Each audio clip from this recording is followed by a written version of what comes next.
welcome to another episode of the Puff Puff Hour, a Dragon Quest podcast. I am your host, Caleb Craig. Doesn't count. Jacob Stanley, right? And I'm your host, Dylan Rominger. And today's episode is Dragon Quest IX. Finally, you guys, we get to talk about that thing you've been waiting for. Yeah, finally. I get all these people in a room together. Yeah. I mean, we had like an iTunes review about it. It just said, please review Dragon Quest IX. And here you go, guy that wanted that. It was a desperate cry for us to review it. Yeah. Well, now we're here. And we're reviewing it. And we found out about it today when we were reviewing 9. So, I mean, we just showed up and they're like, yeah, review 9. And we were like, okay. Yeah, we'll do that for you right away. Goddamn right. I got to force some episodes on these people. Get them done, finally. And yes, we are done with at least Act 2 of Dragon Quest XI, all of us. So I don't know what we want to count as the cutoff. I'm pretty sure all of us want to continue and do Act 3. Yes, we're going to do the last part, but it's separate, all right? The game literally says the end. It's technically done. Fuck anyone who says that's not the ending. It literally says the end. Okay. And then would you like to say yeah. I'm just saying we are all Dragon Quest consumption. So it'd be awesome for us to cover everything that is. Well, I mean, yeah, it gives us like another episode for that extra bit, of course. So this is really the first time we're diving deep into the post game, though. At least me. Post game. This is the first game that the post game has actually had like any story related content. So that's true. Yeah, I mean, some of them have like extra bosses that were like, I was really here the whole time, but it's not as involved as 11's is. Yeah, that's true. It's story relevant too. It's not just for fun, so yeah, makes me motivated to actually play through it. Damn straight. Get the trophies, of course. Great game, tremendous game. How many hours do you guys have? 70 something. Mine's at 150. Damn. Quit leaving your PS4 I leave it on. So, like, maybe 40 of those hours don't count. Yeah. Because I wasn't actually in game, but 110's a lot of time. Yeah. It adds All up. your dudes are like level 70 because you're grinding the shit out. Yeah. Yep. Although I don't think there's anything to grind for. Trophies. You get trophies if you level them up to 99. Well, I mean, yeah, but you're going to want to level up for the final boss. Yeah. The optional for final boss. Crude awakening with that. Yeah, Caleb kind of mentioned it, so I think I'm done grinding for now. Yeah. It was mostly for the luminary to be extra strong. Oh, yeah, that'd be nice. Since especially with the fucking Blade of Darkness. I use the light sword. You're the single-handed. It's not a great. Yeah, he dual wields. I agree. Oh, it's awesome. Great sword is awesome too. Fucking helichopper, man. Yeah. It's Giga Slash. That too. What's that one fucking? I can't remember it now. The one move that just like extra damage, but it's like a single hit for the great swords.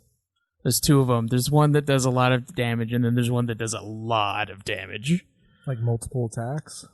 No, it just is like one super powerful attack. And I don't know why there's two different ones for it. There's one that does like a ton of damage, and then it's like, this one does even more damage than that one. It's for like the same MP. It's like Luminous Arc or something like that, I swear. For Eric, I have him dual wield Falcon Blades. Yeah, dude, that's amazing. It's so good. I know, it's awesome. Eric. Oh, man. Oh, he's got critical claim. He one-shots metal slimes. That's why he's there. So can... Jade has one of those moves, too. Yeah, but Jade does. This one hits every time. Doesn't miss. It's really broken. It's great. Yeah. All right. So wait, he crits with each of the 4 attacks? Well, this one's just one, like, critical attack, but it one-shots pretty much everything. Okay. Except bosses. That'd be too broken, I think. It's awesome. I don't want to grind with Eric in the party. Ugh. Well, everybody gets fucking... I don't care. The XP. I don't want to have a damn party. Oh man, he had another ability too that was related to dual wielding. But I can't remember what exactly it does. It's it allows your second hand to do as much as the first. Oh yeah. There's that. So that's awesome too. Story-wise, he's not very interesting, but combat, he's awesome. Character. Yep. All right, we are here to talk about Dragon Quest IX now. Sentinels of the Starry Skies. Released in Japan on July 11th, 2009, and released in North America on July 11th, 2010. No way. An entire year to get here. All right, so do we want to get into the development?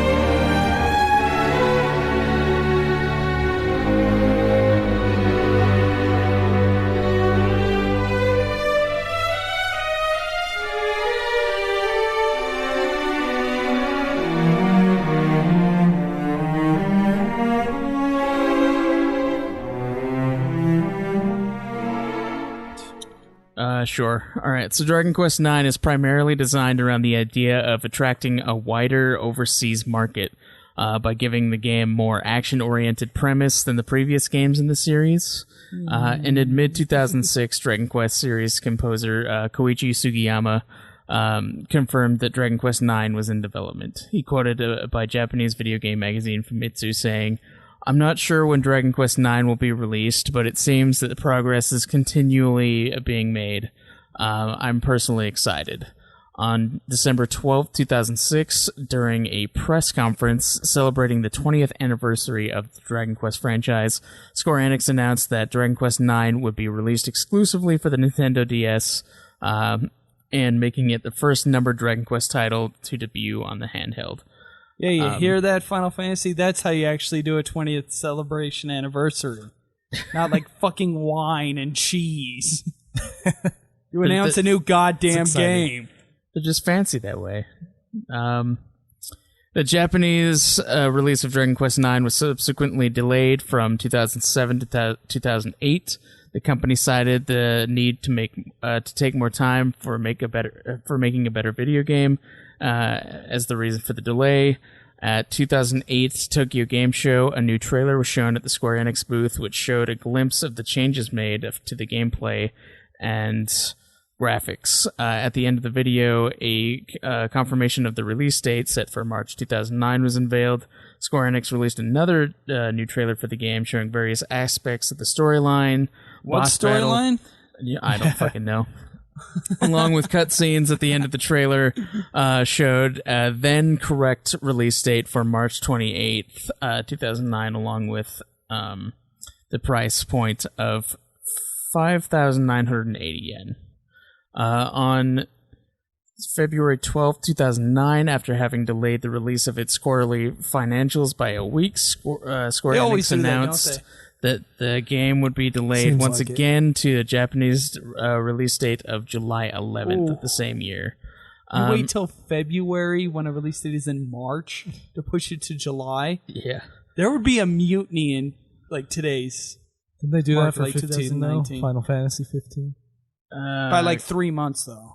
Okay. I think. Yeah. They stretched it to as far as they could. This is like 5 months? 5 or 6. The game's release day worried Final Fantasy fans who were told Square Enix president Yoichi Wada that the delay may affect the release of Final Fantasy 13, stating that he could not say there would not be any effect. What? Yeah. Oh, that didn't make much sense to me. What? Because sure there was heads of people at Square Enix who publish Dragon Quest IX, but Level 5 still made Dragon Quest IX. That's who Level 5 did. They developed it. So how the fuck would that affect anybody at Square?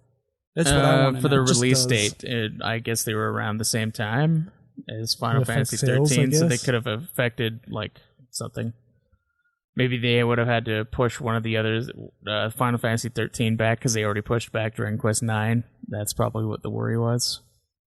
That's ignorant. I don't know. Because there's no way. They don't care enough about Dragon Quest. They would literally just say, you know what?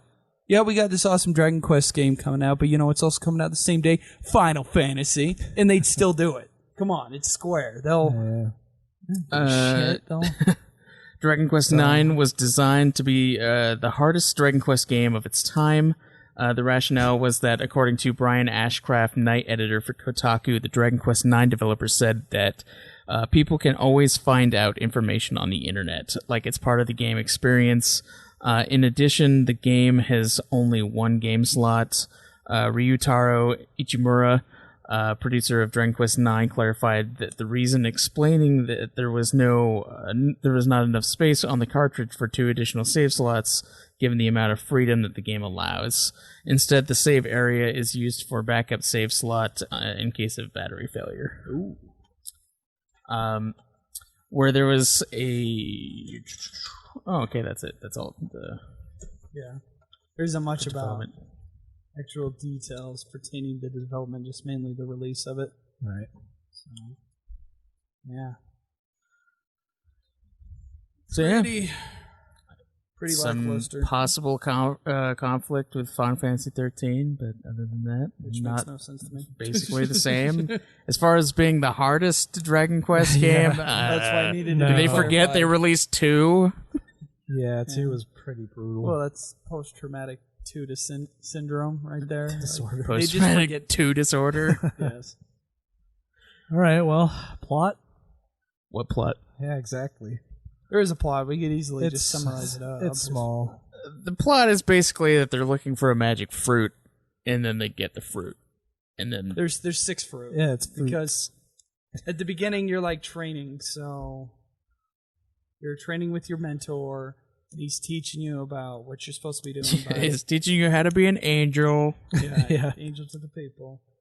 And when you end up getting benevolence, you end up going to the fig tree to basically receive a blessing from God. I mean, the entire Jesus and pearly gates and God Yeah, there's definitely a connection allegory there. is deliberate throughout this whole game for it. So, Although it is a goddess this time. yeah, that's the Not a approach they dragon. decide to take.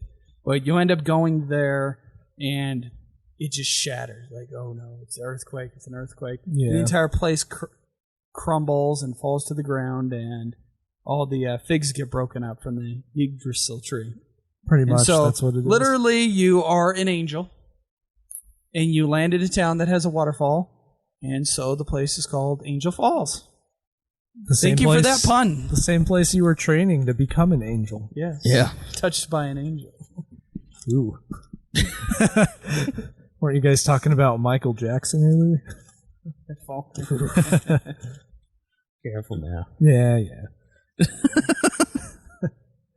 We might get political, but I just thought it was a funny reference. So essentially, you end up becoming human. Memory? You don't really lose your memory, Kind but of. you just can't collect any benevolence because the Benevolence. benevolence. Yeah. The what's her name? I can't remember her name. Aaron? Erin, she's trying to help you out because she notices that, she knows who you are, but she's trying to figure out why you can't gain any from the townspeople. So you and her, no, that's not shit. Aaron. You mean Stella? Stella. Yes. So with Stella, you end up going out and leaving the town to figure out why you can't start collecting any Yeah. benevolence. What do you guys think about Stella? It's okay. I really disliked her. Yeah, it wasn't a I don't high like her point at all. for me. She was a low point. She was so obnoxious, I think. You guys don't feel the same? I didn't really care about her. Oh, man. I didn't care either way. Pay much focus into it. They were always trying to do these dumb tropes with her. I don't know. I just didn't like her.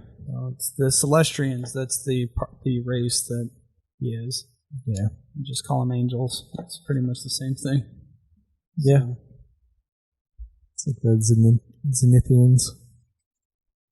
So essentially, in Yeah. traditional Dragon Quest fashion, of course, you end up going from town to town and per se side quests and trying to figure out, what you're doing next and getting each fig fruit. So Right. And I think the reason you're doing that is to restore the Starlight Express. Yeah, transports the souls. the train. Yeah. Between there and the Celestians, so that's the realm why of the Almighty. That's why you're looking for the fruit, because it powers the train. Yeah, and the entire communication with the goddess, right? Yeah, because if you don't have the Yggdrasil tree, you're SOL. So as far as each town you go to, anything stood out too much for you guys? Like as far as the story goes, I mean, it's the traditional, knights and princesses. Sometimes the king's corrupt, sometimes the princess is corrupt. And not really a princess, and it turns out to be a random fucking doll. Yeah, it was the doll. The blonde princess. Oh, yeah, I remember. Yeah. It, took the place of the actual dead princess. Yeah, because her soul was, fading. Yeah. I like the Wait Knight at the beginning, because he's trying to to figure out the princess. Arc. And yeah. Strangely enough, he's dancing with her near the end. That was pretty cool. Unique. Yeah. Yeah. They perceived him as evil, but he was just a misunderstood character. Yeah. And he only wanted to kidnap He wanted to kidnap the princess because it reminded him of his love interest in his time period. And he was just confused. So that was a pretty interesting arc. Yeah. One of the better ones, I think. Agreed. So, but you keep going from town to town, and you eventually go to the Protectorate in search of some more of the figs, because I think you got about 2 or 3 at this point. And you figure out that the fruit has an ability to grant any wish. Okay. But the wishes are sometimes not always fulfilled in the same way. It's kind of like, asking Calypso after you won Twisted Metal. You're like, we'd like to fly. Oh, yeah. And then, dumbass jumps off the fucking roof of the building, and then Calypso pulls out 2 plane tickets. And he's like, this is how you're going to be able to fly. It's like one of those genie things that you have to be perfectly specific on what you want. Yeah. Or they alter it in funny ways. Yeah, so it figures out that each of the figs tie into, demented forms of creatures. Well, once you end up doing that, you gain access to the Starflight Express again, and favorite character, Stella. Yeah. And you head for the observatory. And Aquila, who is we didn't mention that, Aquila is your master. Mentor, yeah. And he's pretty much kind of a dick. Kind of a dick to you. I don't know. I don't know if I got that vibe. So, I kind of felt that way because, you're trying to become an angel, and he's just like, hey, motherfucker, you ain't ready. Yeah, you're his replacement, pretty much. Yeah, so I got the, jealous and envious vibe, kind of like he was. You get the vibe, especially at this next event we're going to describe, as Aquila is kind of either neutral or he's evil. It's kind of like the vibe that I was getting at this point with the figs. And so when he asks for the figs, you say no, why do you need them? And what's funny, too, is that he disappears throughout the story until you get to that point.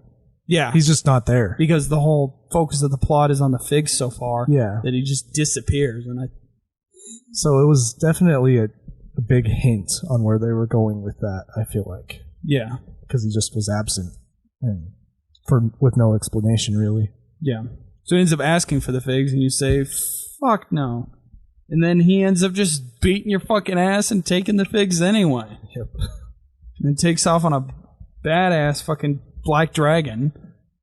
And then that's where you figure out he takes off on the black dragon with the new antagonist. Well, yeah. I thought he joined up with the and dude so riding you the actually, dragon. get a new, what was its name? I can't remember. It's been a while. No, the new antagonist with that Aquila teams up with. I'm not sure. Lieutenant Hootingham Gore. Oh, right. The fucking owl. The owl guy. The mage owl. Yeah. Every like, Dragon Quest He's one of a trio. A dragon or a goddamn, like, mage. Yeah. For some reason. But, yeah, it's an owl mage. What was I'm the other half ones? owl, half mage. There were two other ones that were a part of that, Yeah, it was the trio of people that... but I can't think of which animals they were. Owl, some kind of cat. But as an explosion happens, you literally fall off the train and just land back down. Somehow, you don't die, but the train just blows the fuck up at the time. So Yeah, the dragon attacks it. yeah, you end up in the Wormwood Creek. You enter the Wormwood Forest and meet Serena, who wants the main character to find a serene necklace she hid under the Guardian statue. And once you find the necklace and return to Serena, she agrees to break the seal blocking the entrance to the blowhole. The blowhole. It's a bow hole, but I say blowhole. Can't pronounce that. You had Rongo get the wormlet bow, which ends up, let's just shoot it across like the Rainbow Bridge, right? And you go into Upover. And then the Magma Moo is the volcano, if I'm not mistaken. Yeah. It's that volcano area where you come across the drunk fucking dragon. Grey Gnarl. Yeah. Yeah. He's pretty awesome. Well, at that point, no. But yeah. No, I thought he was still awesome then. Drunk old dragon. So that's the one-on-one fight that gave me trouble. Really? You're not allowed to have other party members for that fight, I believe, and you have to equip the Celestrian equipment too on you before he'll even fight you. So like the armor piece and is that what allows you to ride on him? yeah, Okay. yeah, that stuff has to be equipped for him to even initiate the battle. I think I was over leveled at that point because I didn't struggle at all. Yeah. Yeah, I had no problem with any part of this game. It was pretty much a breeze. I was pretty much speedrun the damn thing, so I came across a couple of hard parts, but Yeah. I finished the thing in even under 50. It's like 45 hours I beat the whole thing. So That's where I was at too, I think. what? That's pretty low. Yeah. You end up getting that Dragon Warrior armor, and the Dark Dragon shows up. With the mage on top, and Barbarous. yeah, Barbarous, and it's just an He's awesome OP. one-on-one fight that I wish was in way higher quality than DS. Yeah. 240p, and Grey Gnarl just fucking killed during the fight. Not at first. Yeah, he's winning, and then the dragon spits a fireball at the town. He has to sacrifice himself for the town. Yeah. Which is awesome. Also kind of sad. So you end up falling off of his ass down into the pits and depths of hell again, and then you come up and you're in prison, which there's the big Dragon Quest motif. You got to be in a prison at some point. You got to jailbreak. That's true. Yes. Dragon Quest, princesses, jailbreaks, and slimes. Oh my! And dragons. Sounds so goddamn redundant. Of course, there's dragons. Quest has dragons. So you end up didn't know. meeting this badass prisoner, like brick shit house, the freaking Sterling. Who is the true awesome character, I think, Yeah. as opposed to Stella. Oh god. It's just obnoxious. Sterling and Stella. So you end up figuring out that for some reason you could bypass through the special light gate that no one else can. And be like, oh, we're gonna stage jailbreak here.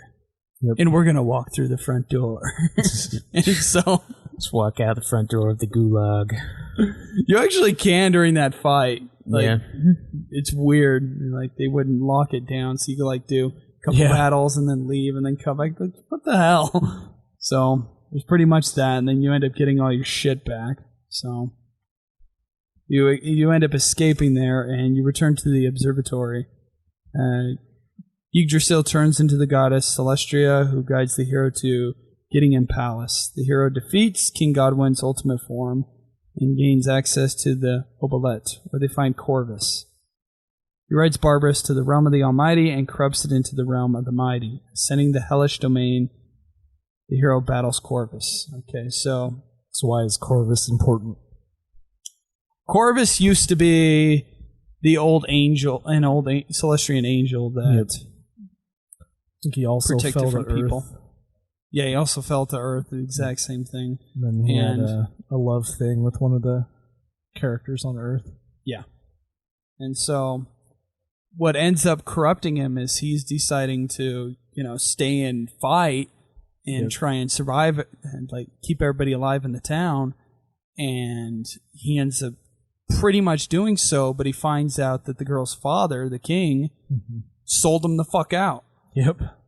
And so he assumes that, when they're running away and she gets killed, she doesn't have anything to say.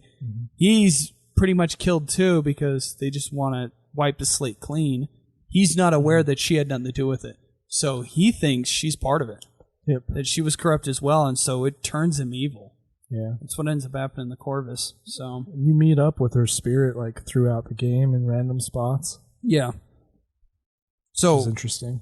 Randomly you decide to, in order to stop Hootingham, you release Corvus from his fucking chains. Which is a stupid fucking idea. Because that's what ends up, becoming the head boss. Is because you decided to release him and pray to God that he would, maybe reason with the man before you take the arm shackles off. Jesus Christ. Yeah. Let me just free you. Is there even any and dialogue? then I think you just go over and let him out.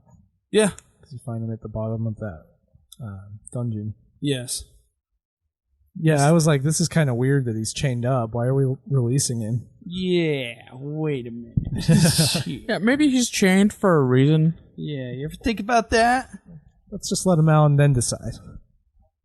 So, yeah, you end up doing that and then going to this last area, which was cool. It was a cool final dungeon. Yeah. I liked it a lot. I thought that twist was kind of cool, too. Having one of the angels actually be behind a lot of the evilness in the story. Yeah, and then the thing we didn't... Aquila isn't actually evil. Yeah. He's been trying to get to stop Hootingham. So he kind of plays along with his side and then... Yeah, and then isn't able to do much, gets shock froze, and then it's you guys that show up. You and your group of 3 pointless NPC nobodies again. Oh, man. That come up and actually save his ass because he can't take out Hootingham himself. Yeah. So there is that twist with Aquila, but I don't think it's that big of a payoff, honestly.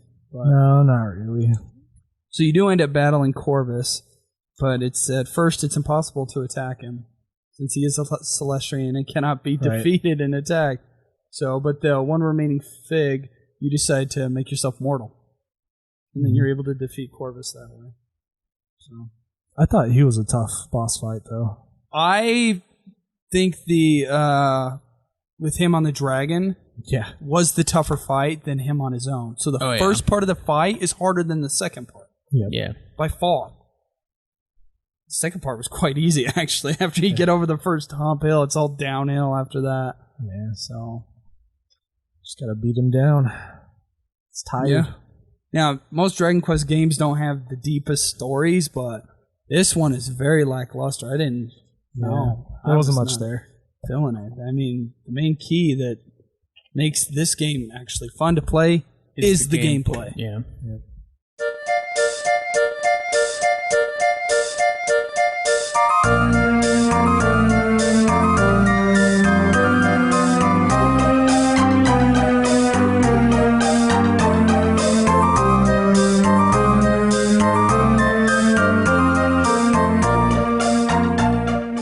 Yes. We didn't even go over. Yeah, the multiplayer thing kind of kills this game in a way.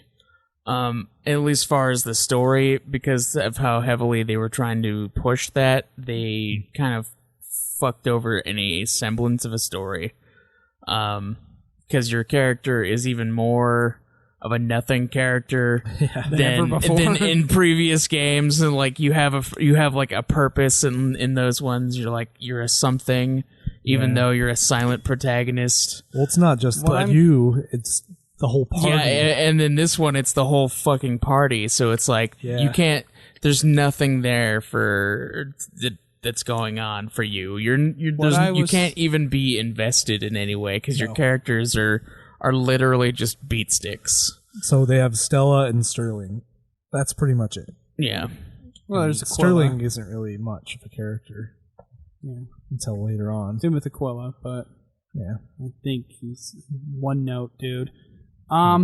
It seems to me when they were developing this, they were either it was meant to be a different title or they just wanted to do like a MMO spin-off for Dragon Quest. And then at the last moment, they decided, let's put in a little bit here to add to this so that it's an actual full game, and then we'll just put a 9 in front of it. This does not seem like a full-fledged Dragon Quest game to me. It seems like it was kind of like an afterthought after, okay, we've kind of built this game around it. What should we call it? Should we call it like Dragon Quest Multiplayer, Dragon Quest Online? Or should we call, we're going to call it Dragon Quest 9. Well, the problem is that we only got like 30% of the whole experience, according to the guy we just interviewed. Yes. Yeah, some Raimu. Yep. If you guys want a full depth of the multiplayer and the entire history behind it, and the events and the online stuff that Nintendo did, that interview will be our next episode with us and him. So it's a great episode and kind of like a / interview with him. It's great. So be sure to check that one out too. So we'll complete our entire experience of the game. So it doesn't feel like we're missing out on a big chunk of it. Yeah, honestly, the story is like such a small part. It's really there for you to level up so you can just go do the multiplayer stuff. Like that's it's kind of how it seems. It's like, hey, here's this passive story so that you can go fucking do this other shit. Yeah. It's pretty customizable. That's a positive aspect of for the gameplay. Yeah, it is the most customizable. It's basically just how it is in every other Dragon Quest with the All Trades Abbey. You know, you get your vocations, but then it also has the Dragon Quest 8 kind of spin, where you get skill points to put into whatever like weapon you're using and shit like that, so you can level up those, and then your level and skill basically depends on whatever job you're currently using and whatever weapon you're currently using. Yeah, and the best part is none of the stats reset. So if you got like several levels into a specific trade, let's say priest, you switch it out to be a sage, you can go back to priest at level 50 again instead of level 1. Yeah. So that is a great bonus, thank God. One of the other cool things is that some of the classes, their weapons will transfer over. Because they have they'll share some weapon. So if you have a sword on one thing and you switch over to another, so you're level 1 at that new job, you still have all your skills with your sword. You're still good with it. Yeah, I feel like it makes it easier to level up some of the jobs. Yeah, I feel like I didn't go very in depth with the jobs in this one. I just stuck with the basic ones. Yeah, instead of the secondary ones, except for Gladiator. Gladiator the way to Paladin. Go. Yep. I definitely utilized a Paladin. Sage was disappointing in this one. Yeah. Sage usually always is. Always go with the priest. I don't know. In 7, it was really good. Yeah. So everything similar to Final Fantasy 12 and stuff, everything is on screen now. It's kind of like what we ended up doing with 8, obviously. 7 and 8, and the 3DS remakes of that. So you can avoid like 90% of the battles if you truly want to, but I would not recommend it. Yeah, because you need that. You need them levels. Yeah, definitely. Especially to level up all the fucking jobs, because there's a lot. Yeah. And you need it for the skills for your weapons. So there's a bevy of side quests that have nothing even to do with the multiplayer aspect. You will literally just get a quest to say, hey, go talk to this person and give them a bundle of fucking bananas. And you'll go talk to them and get a bundle of bananas, and you'll... this is the first game that has added stuff like that to the Dragon Quest series. as far as like seeing the enemies on the screen and being able to go do quests that are outside like the main story. Yeah. That's really like the first one that does it, and you can kind of see it in 11 where it kept that up. Like you can go do some side quests if you want. They're like nothing huge. They're just like, oh hey, go get this for me, or perform this thing during battle, or just little small things that give you little rewards. Yeah. And if you do those are some of the key ones, because some of the vocations that are really badass are tied into some of those. Yeah, that's fucking true. pain in the You have to ass. unlock A couple of them. Yeah. Yeah. So. It's good though that you get some kind of reward. So everything is pretty open ended. It is essentially like a MMO in some aspects. Yeah, it gives you a lot of content. There is a shitload of content in this game, and most of it is the multiplayer. Yeah. The game really just everything is like, hey, we made this game so you could play it multiplayer. Yeah. So like, I mean, why else would there be all those extra things for the avatar? I mean, I had afros on my entire party. And all that is customizable. Like, the armor sets are all different for whatever character you have. Yeah, that's something that I really appreciate about when games do that, is like whenever you have equip a new armor or weapon, you can actually see them on your character instead of them just being like a passive thing. Yeah. I really appreciate that. I know that like I do like the static designs for some characters, but I do like it a lot when you actually have an armor and you put it on your character and you can see that fucking armor instead of it just being like, or having to have an armor set in order for it to appear. Yeah. So you can't like mix and match with certain things. Yeah. But in this one you can. The implementation of the touch screen. Did any of you use it? No.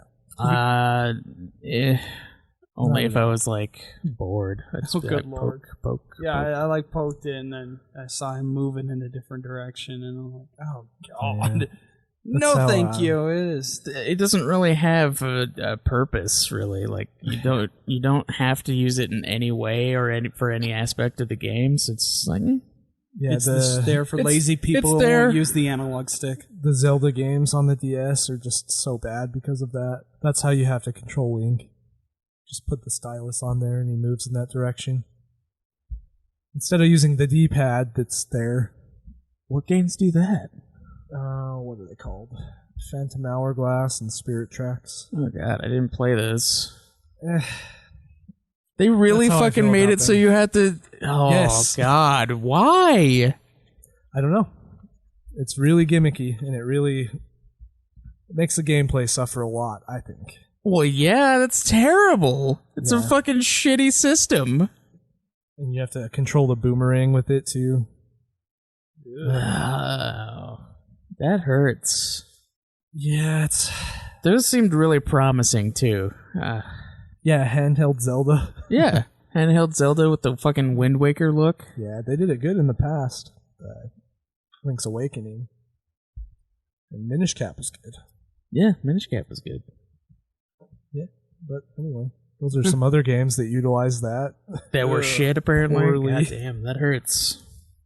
DS was a great console. What? No, it is. Get It outta is. here. It's just some of those early DS implementations for the touchscreen. It was 2007 game. Like fucking that Castlevania game, the one's the sequel to Aria of Sorrow, Dawn of Sorrow. You have to Yeah. like fucking like draw the magic symbols, and you have to do that for like no. Order of Ecclesia too. And it bugs me. I mean, I Let's love get those games; they're fucking great games. But fuck, dude, like, why would you do that? Anything. Why would you Why would you screw someone over with a fucking weird, shitty touchscreen gimmick? Especially if you have the D-pad.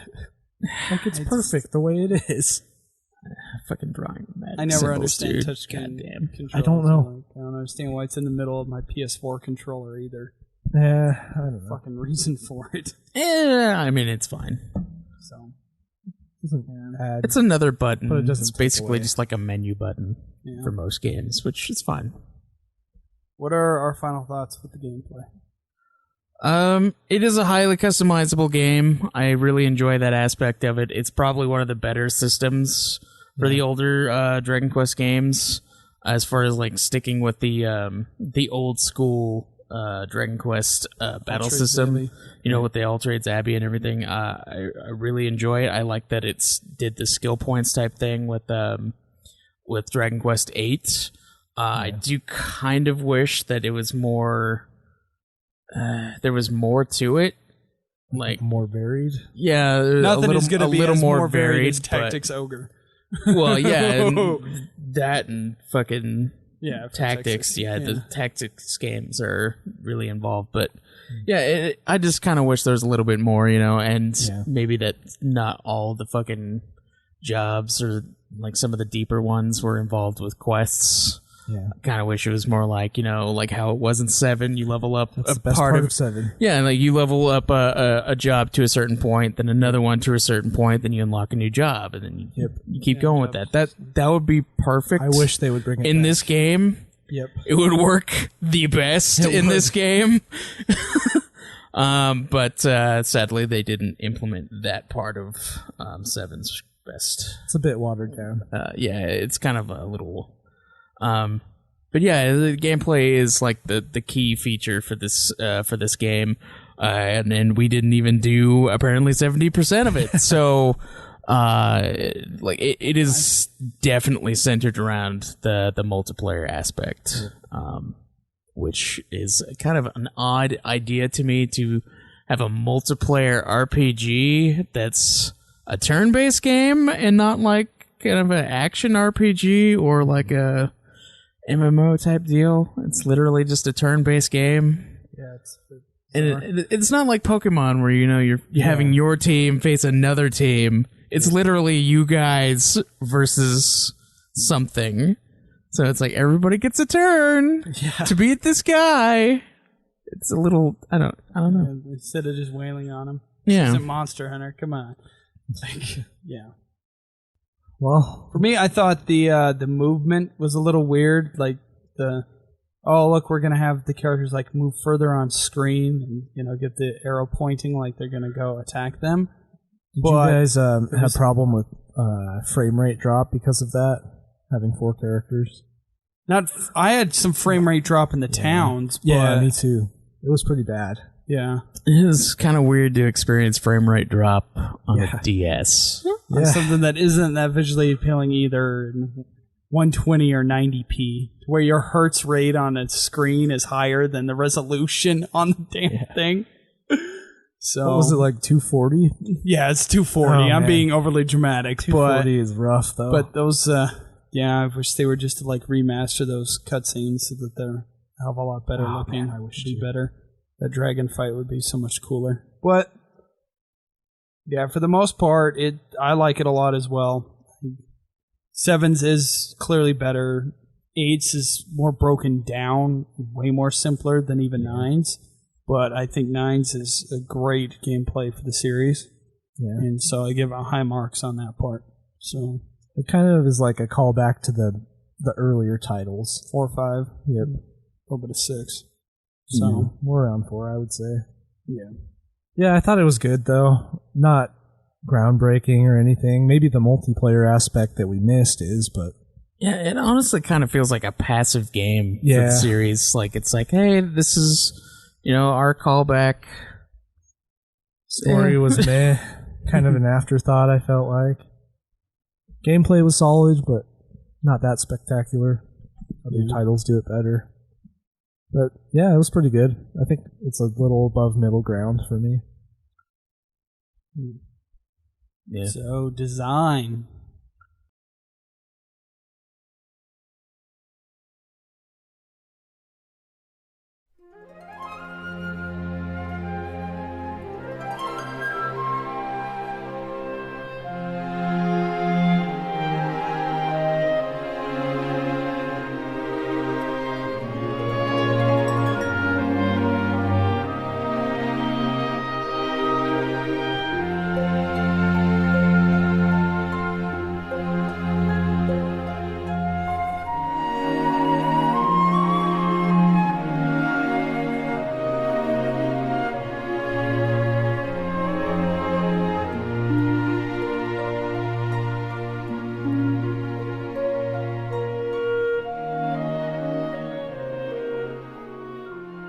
I think it had some pretty good designs for everything.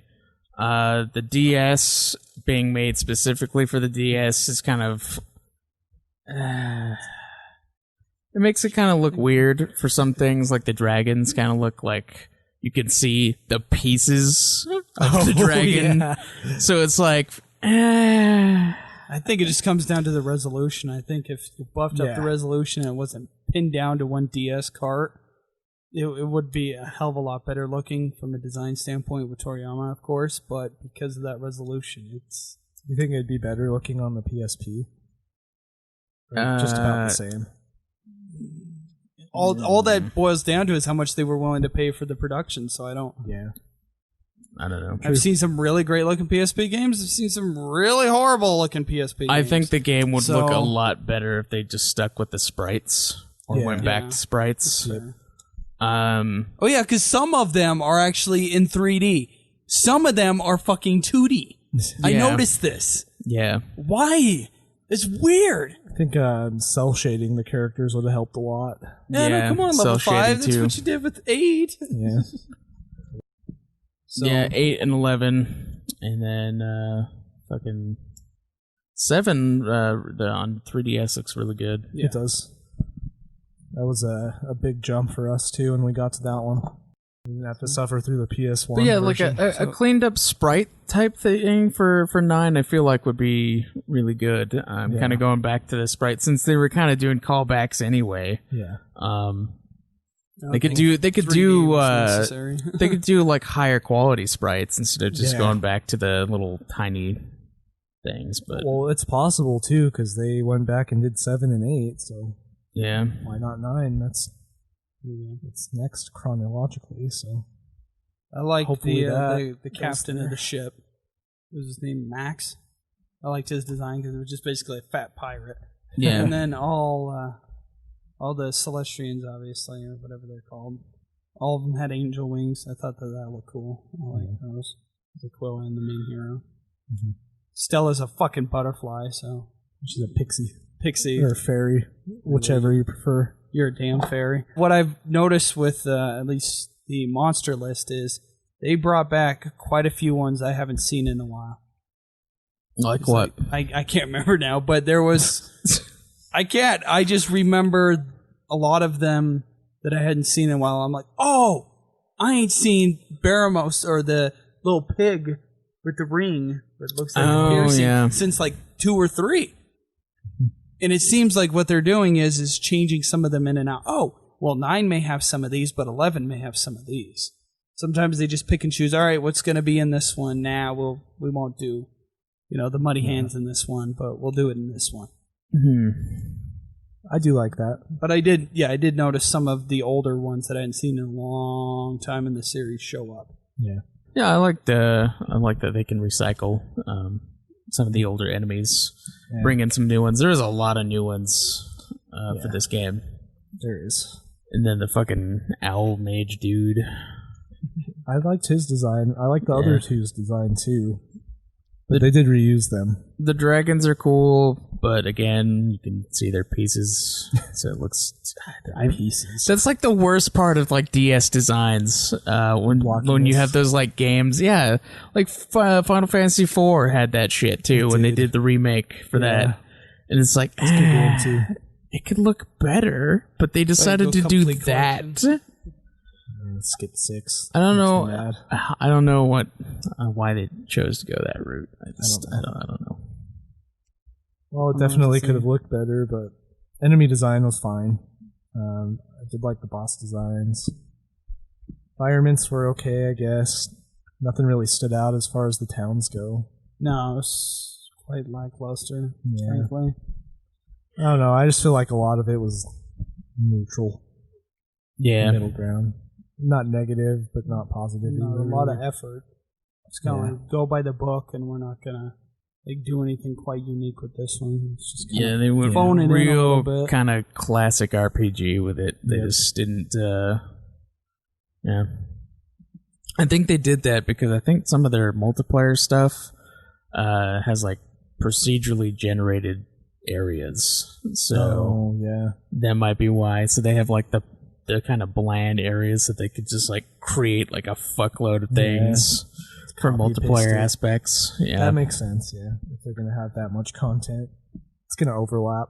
Yeah, that's fine. It's understandable, I think. I think the multiplayer aspect, well, maybe is best part to some people, is also what really hurts the game in like every way. Hindsight, yeah, because we couldn't really experience it in a natural way.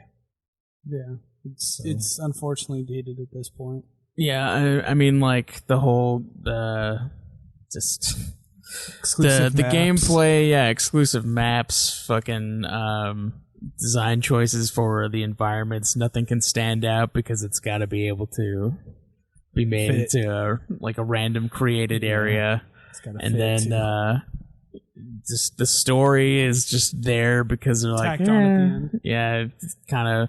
If they put all of their effort into making like every other aspect of the game, then it's like, well, what are we gonna make for the story? Yeah, which it kind of feels like, because they didn't have to make any main characters for the game, so they didn't have to create like any real story for it. It's more like, hey, there's no character development at all. It's left on the goddamn floor. Yeah, like there's no character development because there's no characters that you spend time with other than like Stella, but fuck Stella. So I mean, there's I don't know. It's just really underwhelming. Yeah, underwhelming. I mean, it's nice after 7, having played 7 for 100 hours, and then being able to beat this in like 40. So they gave us what we wanted, I guess. Yeah, they're like, all right, here's a fucking much shorter game. We'll cut it in half, and then we'll see how you guys like it. Yeah. I like it way more. Clearly. I mean, I don't like it way more, but you should. Well, I mean, there's certain aspects to both. Like, if this game, at least 7 had a bunch of areas that were unique that you could go to. That's in true. this game, there's nothing. Fair. It's like, it's barren, really, is what it is, because it's like, it's so empty. Well, 7 had too much story. Yeah, 7 had too much, and this 7 would have been the better game. Story for the relevant to the main story. Shit. Yeah, I feel like 7 would have been better for like a multiplayer type thing. You know, like, hey, let's go explore this area. Let's go do this area. Let's go do this mini story over in this place. You know, build up to like, you know, a big boss fight. That would be the better. I think it does have DLC. If they if you combined 7 and 9 tablets, I feel like you would create the perfect vision of what 9 was meant to be. Yeah, I get that. Music.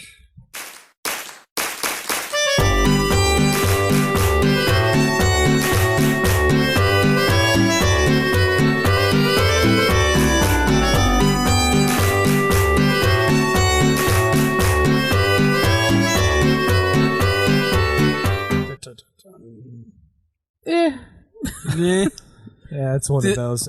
This one's really passive too. Like because it's taking like 90%. Well, not only does Sugiyama like reuse a lot of his music, but I'm seeing already the same themes from previous ones that were like town themes. Yeah, he changes a couple notes and then he's like, "All right, this is a theme." It's like, well, wasn't this in the last game or something else? And it's double timed, right?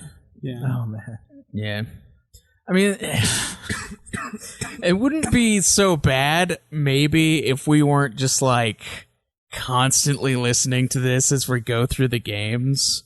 Yeah. But because, like, because there's huge gaps. We're just 7, so used to it. 9. It's just like, oh, well, we've already listened to the same 20 songs over and over again to get across, like, 11 games now. So it's like, what? And we go through the games really quickly. Like, nothing against Sugiyama here, but I mean, I could use something new. Yeah. New compositions each time. Or at least spice it up a bit. Because a lot of the tracks sound the same. Put a ukulele in one of the theme similar. songs. A fucking ukulele. Go with a metal theme or something. Well, cool. I mean, a lot of the Dragon Quest games, when you go to like new towns, they usually have a theme of being like in a different country. Yep. So like the music I feel like would be better if they adopted something of that country that they're trying to mimic They did for that that in 11. area. They did a little bit for Yeah. 11. Oh yeah, you could definitely see the Japan and Hong Kong reference in Yeah. what is this? Hato. Hato and No. Hugie. yeah. Some of the names of those towns are hilarious. Oh yeah, Yeah. great pun work. Fucking the Hotto town is a hot spring place. Yeah, it's they're all puns. Phenomenal. Yeah, phenomenon. Sniffleheim. Yeah. Great. It's fucking names, dude. I love And Gallipolis, when it's just a fucking horse racing place. Yeah. Goddamn, dude. So there was a few good puns here in 9. I liked it. Well, There that was some all 11 stuff. But yeah, in 9, there's no humor in 9, so everything had to be a fucking pun. good- Yeah. Everything. Everything. The fucking main bad guy, the fucking owl dude, he's a fucking pun. He's an owl. God. the Hootie guy. Yeah. Hoot hoot. Hooters. Hooters. Mr. Hooters. Like literally Hooters. every part of this is a fucking like what was the name of that fortress? The main fortress like that they had was a fucking pun name. It was like something Etris. Like they were trying I can't remember what it was, but it was like every aspect of this game was a fucking pun cuz they couldn't like naturally put in humor. They couldn't naturally put in fucking characters. So they're like, well, it's got to be funny somehow. Gortress. Yeah, the Gortress. God, dude. Like, I can't think of anything else. What are we, how are we gonna pun this? Gortress. Yeah. Instead of fortress. Yep. And gore happens there. God, dude, it's fucking stupid. That one's not good. It's not a good pun, but everything has to be a pun in that game. Like, I mean, the puns are fun in Dragon Quest. They are. Yeah. But it's like when that's the only source you can get for humor. Mm-hmm. It's like, really? Fucking really? Yeah. You just don't connect as well in this one as some other ones. I mean, there are some better ones, like the Metallica one that we learned. That one was funny. And then the Simpsons. Well, there was the like Elvis Presley reference. There was that. Oh too. yeah. And then there's some decent ones like here and there, but this one is like they got real lazy with it sometimes, just to be like, yeah, we need humor. We need this game to feel like it's charming because it was empty. Yeah, for the most part. Dragon Quest IX shipped over 2 million in pre-order sales. While the game's official release date was July 11th, some retailers had already shipped orders. One such dealer asks its customers to not play it until the official release date. In spite of the large number of pre-orders and additional release shipments by Square Enix, lines still formed for the day of the release. Damn. Within a 2-day period, the title had sold 2,318,932 copies out of an estimated 3 million copies that have been shipped. Some analysis said that 3 million may have been too conservative and expected 5 million copies sold in Japan alone, with large overseas sales expectations that could break previous Dragon Quest sales records. Ultimately, Dragon Quest IX set the record for the highest premiere week sales post-2000, which was previously held by Dragon Quest VIII. Big surprise. And sell it for I think I remember seeing commercials. They had and stuff like or at least one. The one great of them, one yeah. is Seth Green. Okay. Yeah. So they have Seth Green in there, and it's two girls who are sitting at a cafe table, and they're basically saying, "Oh, this was a hard decision. Oh, I have to decide this or this." And then Seth Green bumps in. He's like, "Well, I had to choose between a thief and a warrior," and he's sipping on a shake. And he just does the weirdest expression when he's sipping on the shake, like, I had to make a hard decision. Yeah, that sounds like Seth Green. Yeah. It's a great commercial, actually. Yeah, they even had, like, the Nintendo president was talking about it, Reggie Fils-Aimé. Yeah? He was Reggie even was on playing by through then? it. Yeah, Cool. he was playing through it himself. Cool. Yeah, they decided to, Nintendo at least for this one, not Enix themselves, did run a lot of promotion. Like when I had only heard about Dragon Quest VIII, and I was checking online and doing that, there was a lot of press for Dragon Quest IX at the time. Yeah, it was a big deal because of the exclusivity of it with Nintendo. Nintendo's probably really pushed the I think they started pushing that one partially because it was on the DS, and 8 did pretty well. I think it did better than they expected over here. Yeah. In Japan. Apparently a malware version of the ROM was released early on 2chan instead of the actual game. It is an H-anime slideshow that bricks the Nintendo DS. Nice. Anti-piracy measures are fun. Famitsu, our great magazine, gave it a 40 out of 40. No. Yeah, it's not a perfect game. Giving it the 10th game to achieve a perfect score. After its international release, it received positive reviews, including an 87 on Metacritic, with an average user score of 9.0. Really? Seems a bit high. It's fun, but it's... No, they're completely wrong about that. Yeah, it's... Oh, no, I think it's like 84-ish, 83-ish for me. Yeah, it's 70s. It's a little above average. The whole package of the game. Yeah, an early title whole was thing, Defenders of the Starry Skies. Right. So yeah, it's the only one that has been on a handhold. It was the last Dragon Quest game that Level 5 did because they ended up taking 10 and 11, and it's Hori started Armor Project and started doing it in-house himself at the Armor Project. So Level 5 didn't do them anymore, and we haven't had a further port or release of 9 since then. Get into our final thoughts.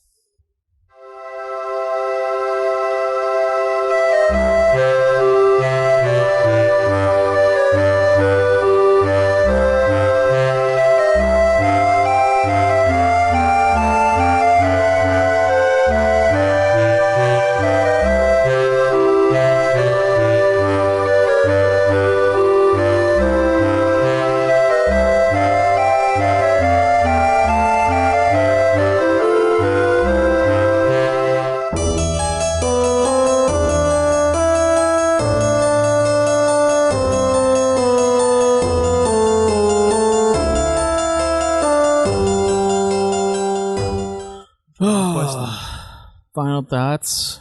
Very mid-tier Dragon Quest. Yeah. That's really the only thought. Because, I mean, there's no characters that we can talk about. There's no... I mean, the story is, like, it's okay for what it is. But it's, like, at the same time, it's not... There's no antagonist besides a fucking owl. Yeah, there's not really a story in there. Depth, Yeah, there's no depth to it, like, at all. It's a really shallow game.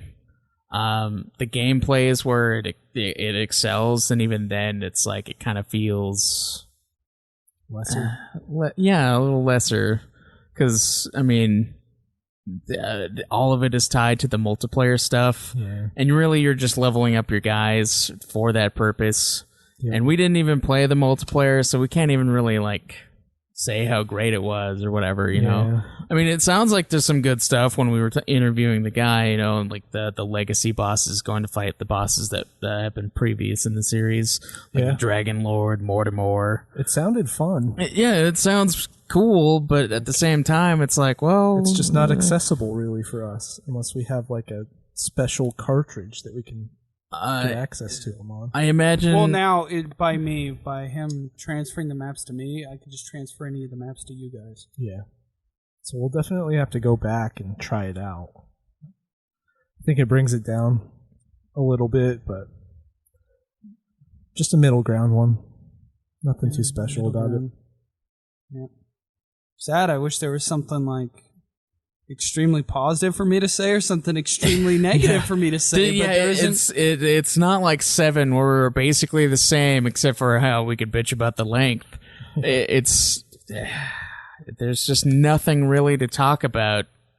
Really. It's just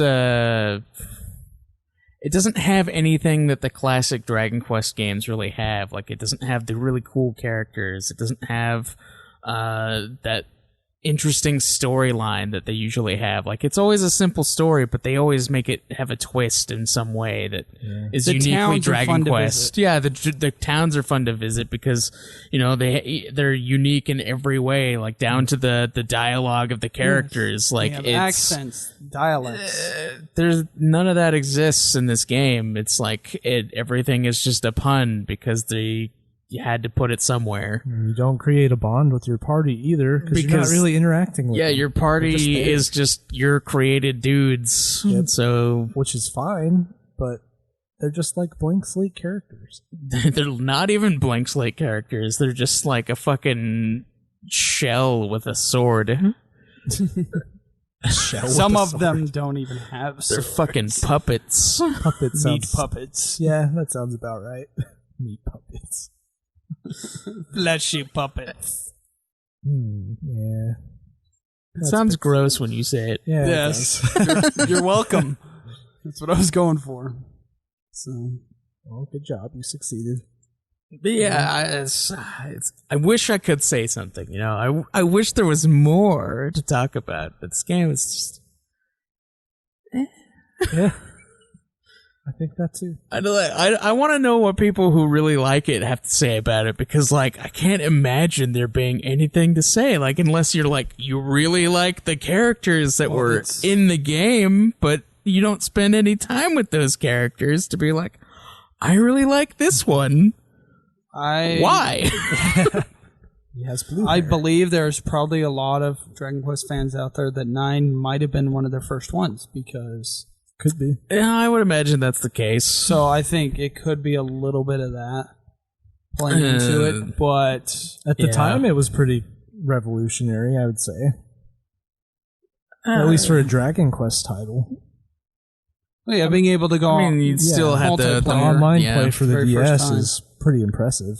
Yeah, if you actually randomly was able to find another RPG player that enjoyed RPGs as much as you, Yep. you're able to finally like co-op with something. Because a lot of RPGs, aside from maybe like 1 or 2 series that was willing to experiment, there wasn't much multiplayer. There clearly, you know, to go along with that, co-op. Yeah. Characters would not jump in games as far as the JRPG aspect goes. Yeah. And so the second they did start to implement some of those things in like a Phantasy Star, and clearly like multiplayer with Dragon Quest, or when Final Fantasy decided to do it with 11, I could see how people could get excited. Yeah. But in hindsight, I look at it and I'm like, this is kind of not good.